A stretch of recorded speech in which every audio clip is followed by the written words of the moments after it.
Hello, and welcome to my Stitched Circle Show Challenge.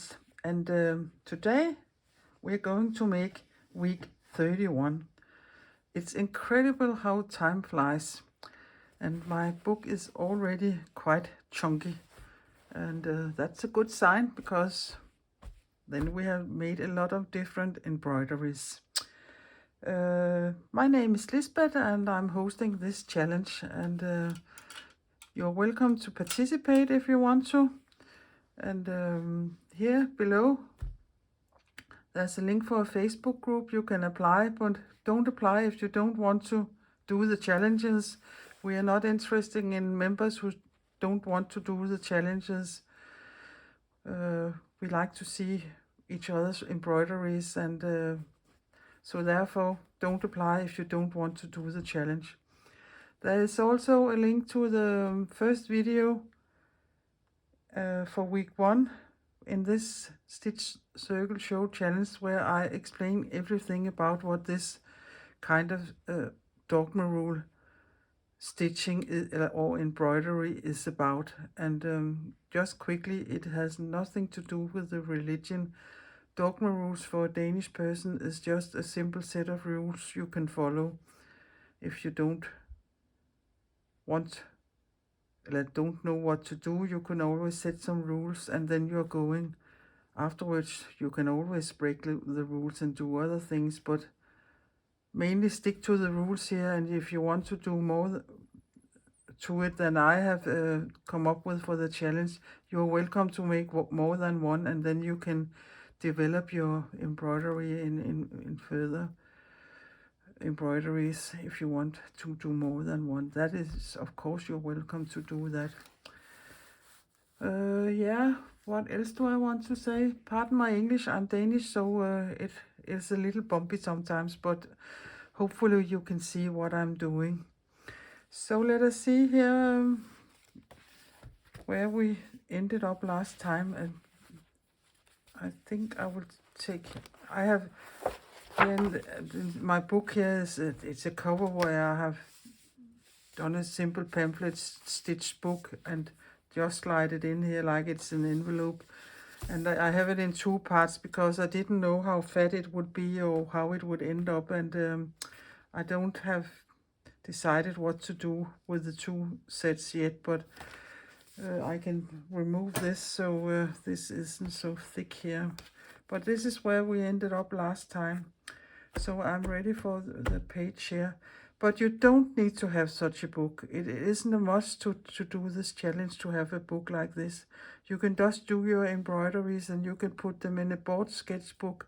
You can, of course, can make a book in any size you want to do it, because it isn't...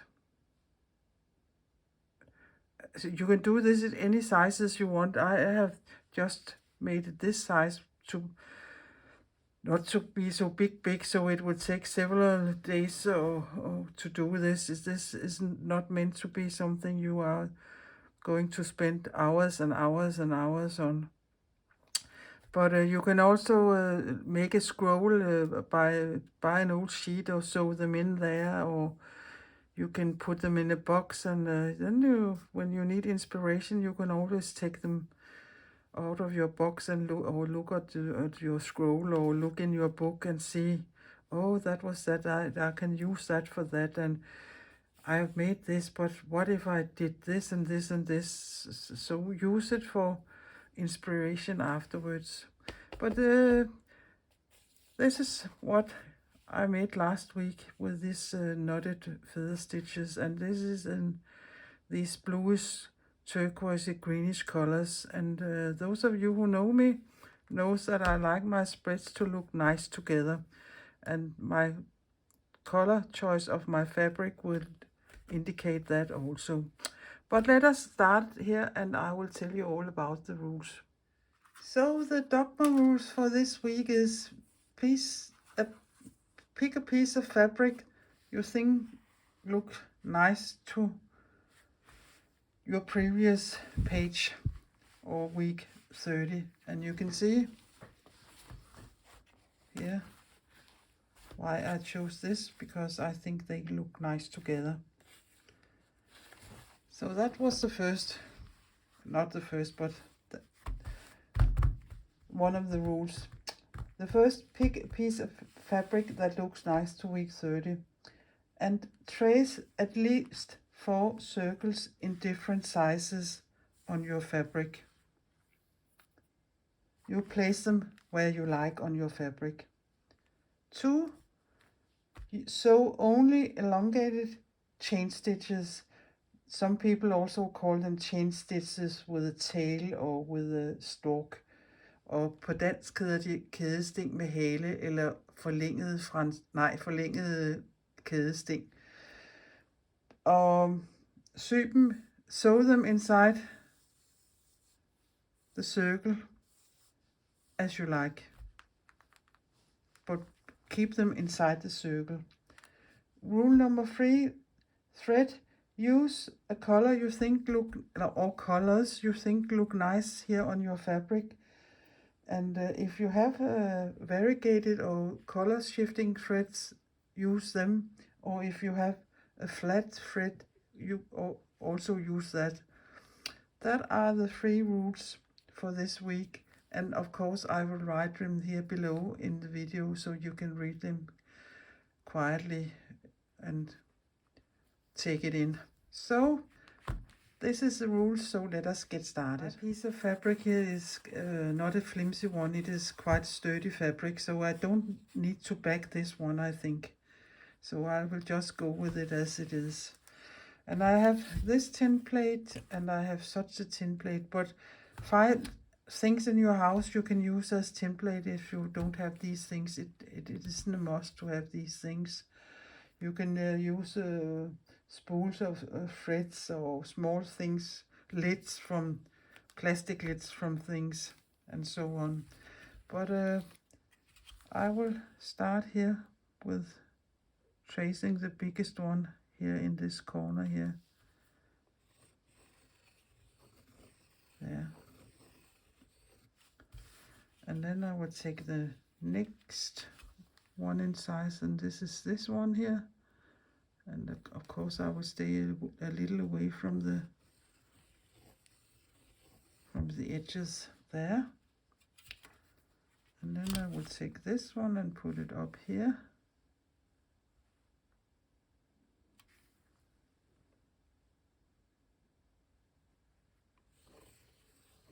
Like that. And then I will take the, you can hardly see it on, yeah, perhaps you can put the biggest one in this one tin plate here, down here somewhere. And I think I would go with there. So now I have 4 circles in different sizes placed on my fabric. Okay, away with the tin plates here. And oh, I have so many things on my table right now. I can hardly find myself. But you probably all know that if you're a creative person, the more mess you have on your table, the more fun you have. But I have a friend who dyes yarns, especially silk yarns, but I had some of this flat cotton thread, and it is flat. It's quite not, perhaps you quite not see it, but if you don't have such a thread, perhaps you have another thread that is a variegated color, and I think this looks nice here on my fabric, so I will use this. But use whatever you have. But if you're using DMC, do you know the thread with 6 strands in it? I think it is better to use perhaps not all 6, but more than 2 or 3, 4 or 5 perhaps. But try. It is better with a little thicker thread perhaps. I have decided I want all the heads of my chain stitch going there, and the stalk or the stem or the go into the middle. And if I want to place them very neat, I can trace a smaller circle inside here, so I know I will hit that, and I can try to do this here on the big one. perhaps, and see if I can center it. I don't think say you should do it like this. You can eyeball it if you want, and you can place them any way you want. I'll put that away. It is here. But let's just say here I will aim for that there. It looks like a donut, and I'm so hungry right now. So perhaps that we shouldn't be talking about food.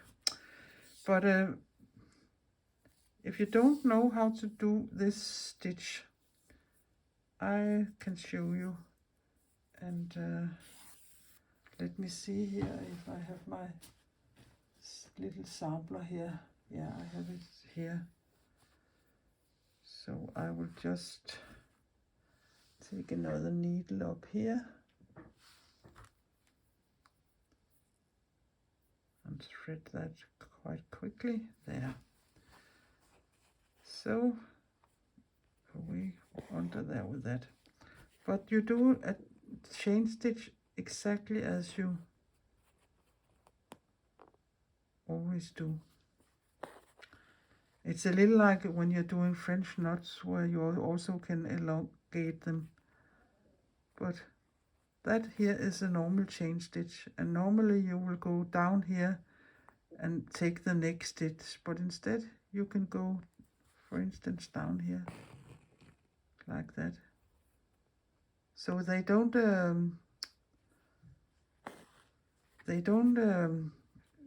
hang together, or what you can call it. They are separate stitches, or single stitches. I don't know the right word for that, but you can make them as small and as big and as you like, and you can place them any way you like. I often think of them as a little tulip head, or a little tulip. I think it has the shape of a little tulip there and there. So it isn't a difficult stitch to do. Now I'm nearly running out of thread here, but I think you got it now. There. And they are quite nice. Small, elongated chain stitches. So I will just start stitching, and I will come up here, go down in the same hole, and come up here.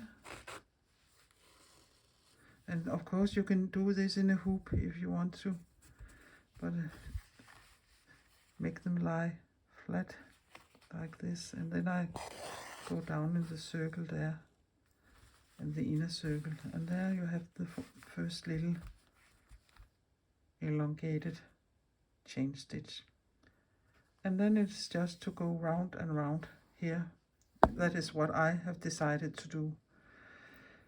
Often when I do something going around like this, I like to put a stitch there and a stitch there and a stitch there, and then perhaps one there, because then I know they will lie nice, and you can easily end up doing it so it ends like this, and then it is hard to make them to lie nice. I hope you understand what I'm meaning. And sometimes I have two threads going on, because now I have just taken my needle out of this one, and then I will take another piece of my thread here,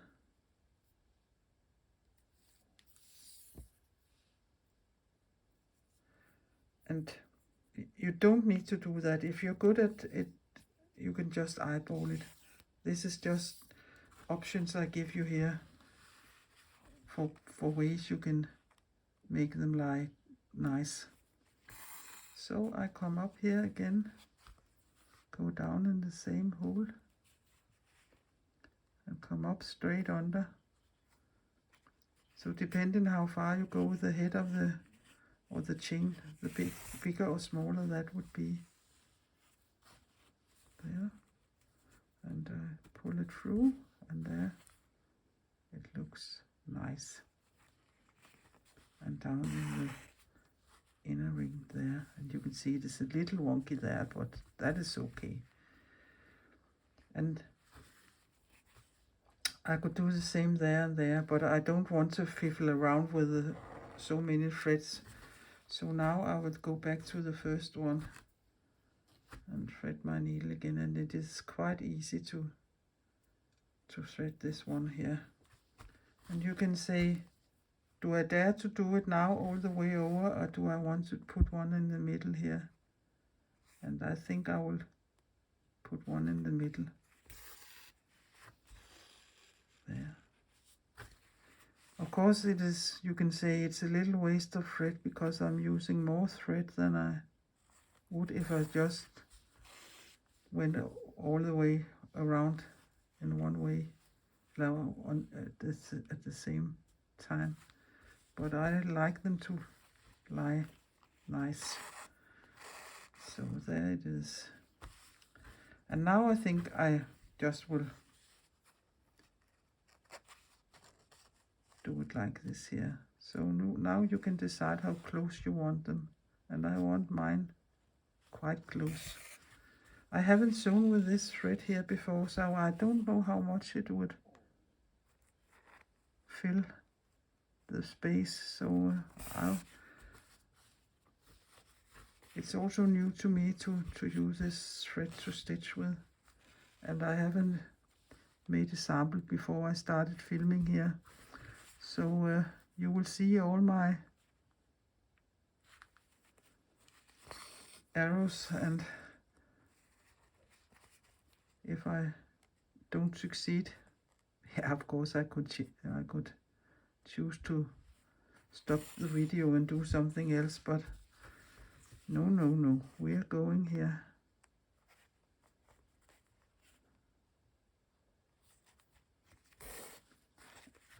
I can't remember if I said it. If you want to use a hoop, please be my guest and use a hoop.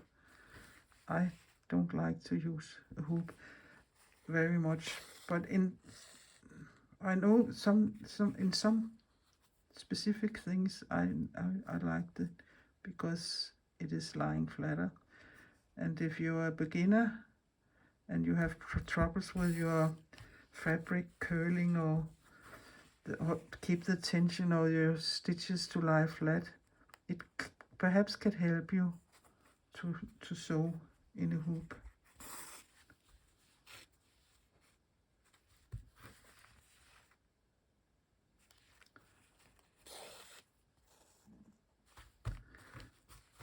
So, but that is why I often put it down and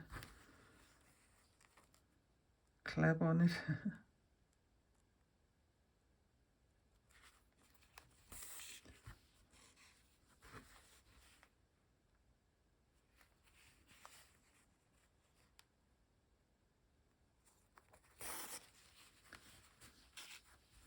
But it's thread here, I think it looks quite nice on this fabric here. So there. And then here in the middle there.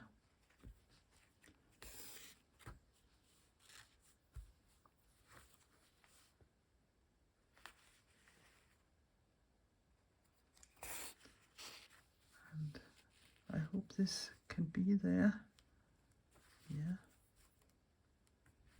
Oh, you could put a little more in it if it isn't so good. So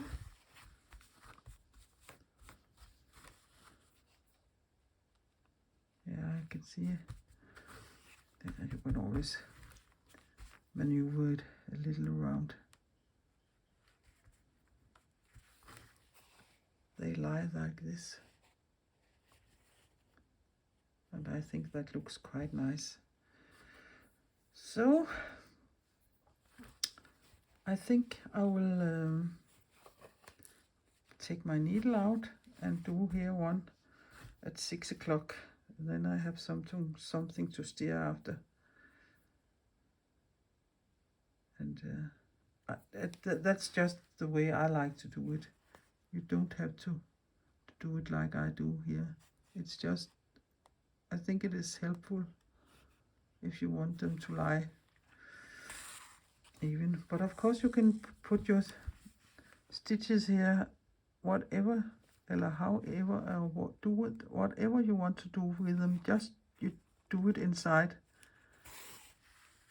the traced circles here. There.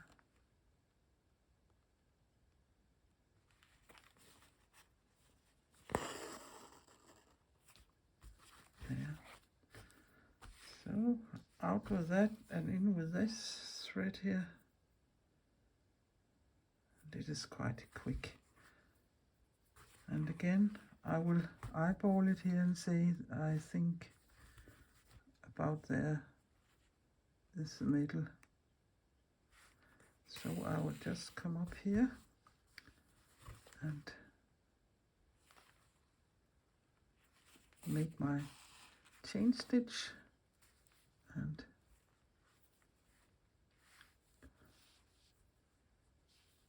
go down in the middle here.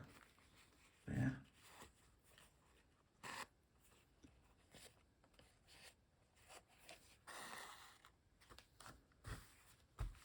Okay, now I can continue. So I think I will continue with this circle here, and then I will be back and show it to you. So done with the first circle, and doesn't that look yummy?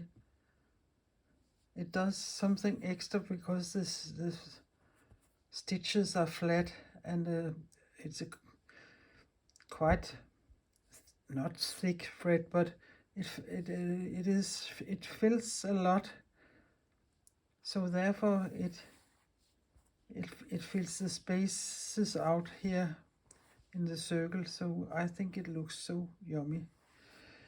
So, and I haven't dragged too much in my thread. It is still lying quite flat here on my surface. So I will do the next one here, and I will find, I think I will go for this circle here and trace that, because if I make them too small, there won't be enough place here to go in. So let me see here. It is a little difficult to center with all these other holes there to look into.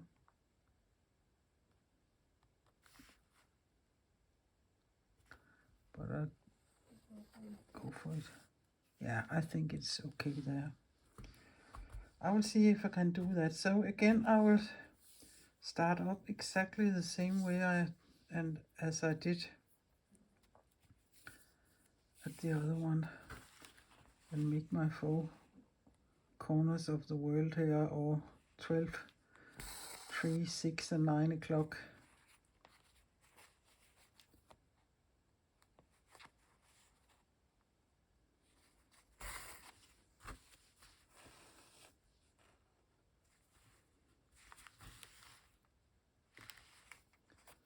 Go down there.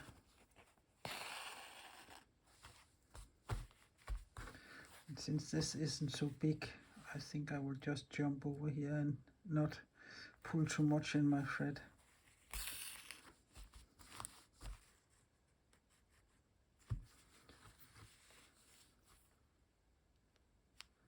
But as I have said before, you don't have to do this. If you're good at lying your stitches neat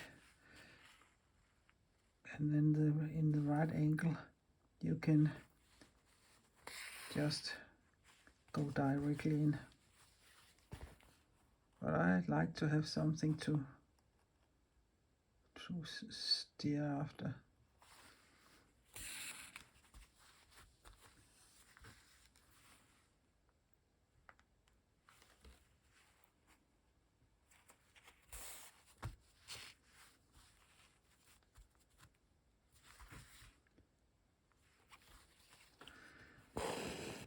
I like variegated threads.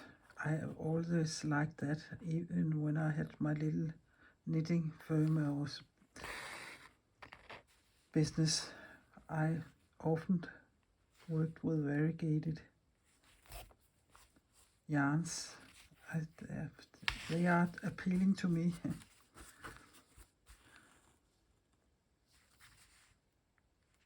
So there. So now I'm ready, but I will stitch that one also, and then I will show it to you. So done with number 2 circle, and I really like this. I think it looks so yummy, so I must buy some more of this thread here, or perhaps she has it in other colors. I have the thread undyed myself, so perhaps we can make a deal. Yeah, but to show you, if you don't have this kind of thread, here I have pearl cotton, and I think it is, I don't know if it is number 5 or 12. If I can, it is not the thinnest one, but if it's the thickest or the one in between, in fact I don't know, but I will see how it looks when I use this thread instead. I already traced a little circle inside here, so let us see how that looks with this kind of thread here.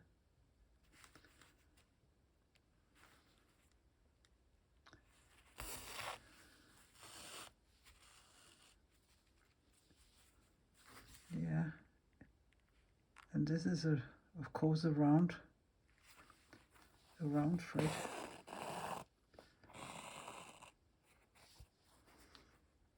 Yeah, and I don't have it in the exact same color, but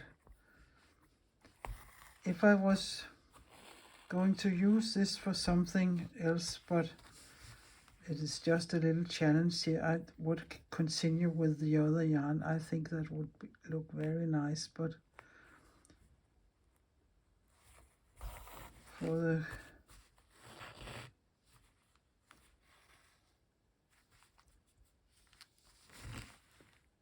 way of showing you, you can use other things. I can see if I can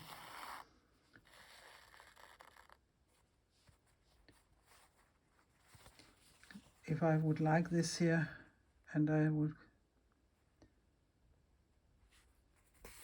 like to look at it this way, or if I don't like it, I can always pick it up.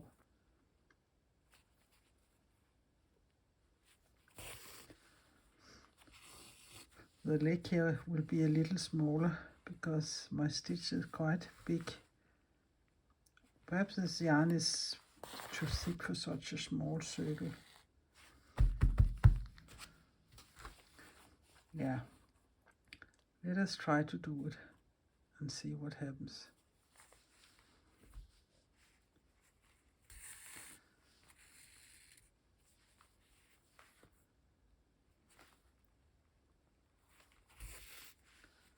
Again, all the 4 corners of the world here,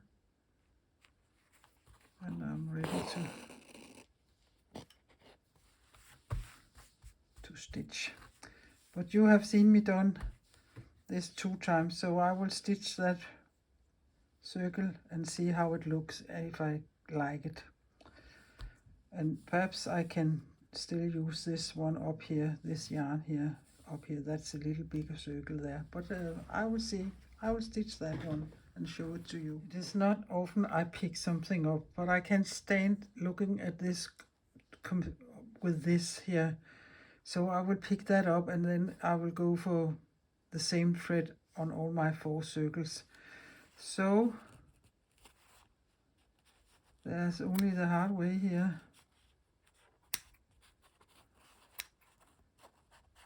Sometimes it's hard to know if you like it or you don't like it before you've seen it actually. And as I said, it's not often I pick something up, but this there isn't much reason in using a lot of time sitting doing something you really don't like. So, and in this case, I really don't like it. If I had used this thread on all the circles, it would be quite fine. No doubt about that. But in my head, it looks awful with these two together. But that's just me. And I have some issues with putting different colors together. So I will start all over with this yarn here. And in fact, it feels not as thick as this one does. Perhaps it also was a little too thick for this steel piece here. So I will go with this here. So again, I will stitch the four corners of the world and continue. But and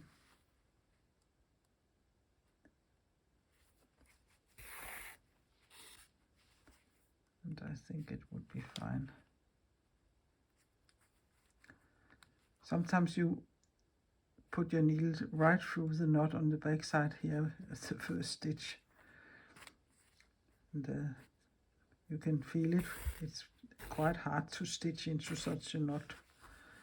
So let us see how that looks here. And in the inner small circle here, down here.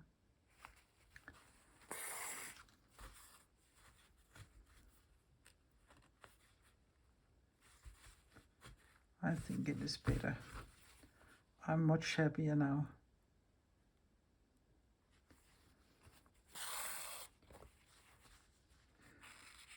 So I will continue making this little ring here the same way. But I will stitch it up and then I will show it to you. So done with the smallest one. And now I'm onto this one here.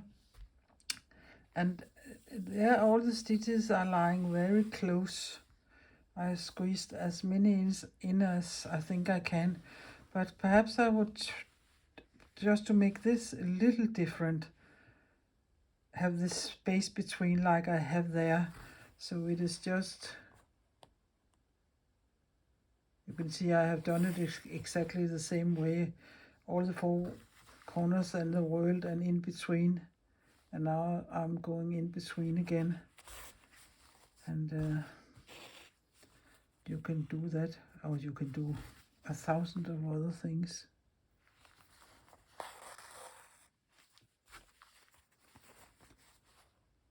So again here in the middle.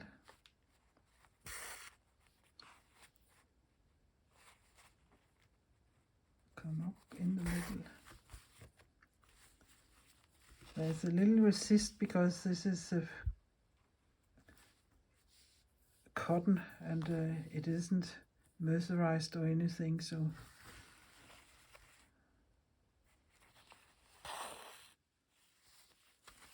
and up here again in the middle.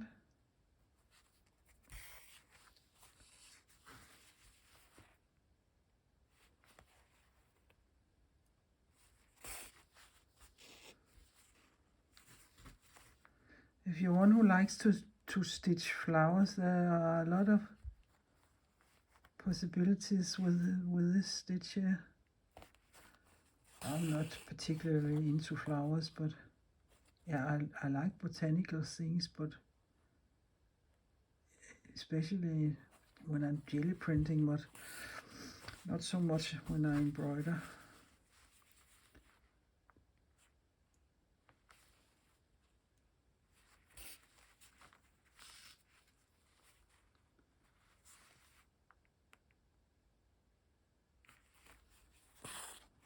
Whoopsie. So, lie flat.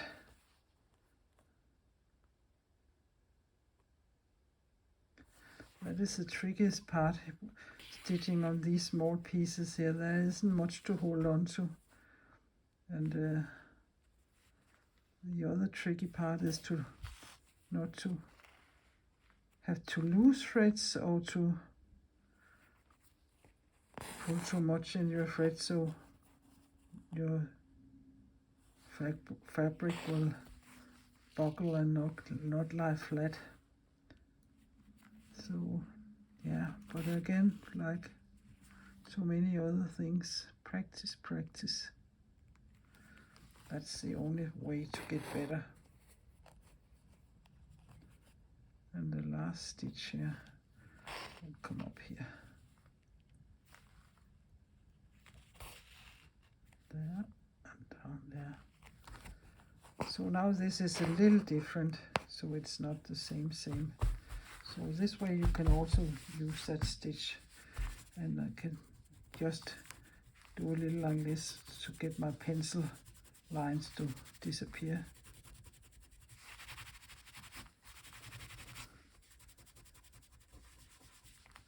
But of course you can use a thing that disappears by itself, or a thing that disappears, a pen that disappears when you put a hot iron on it. There are several kinds of things, like pens you can use for that.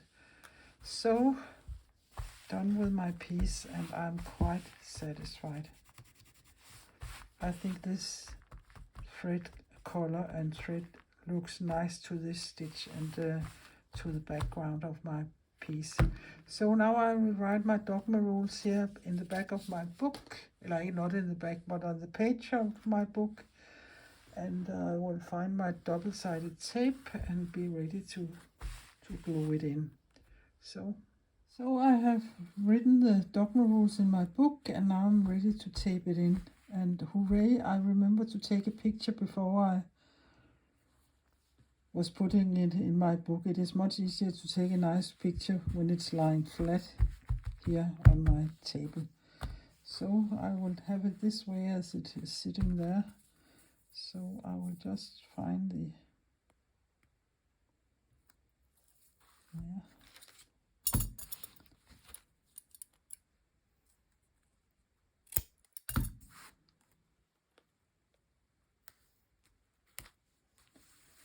And burnish it down good and well here.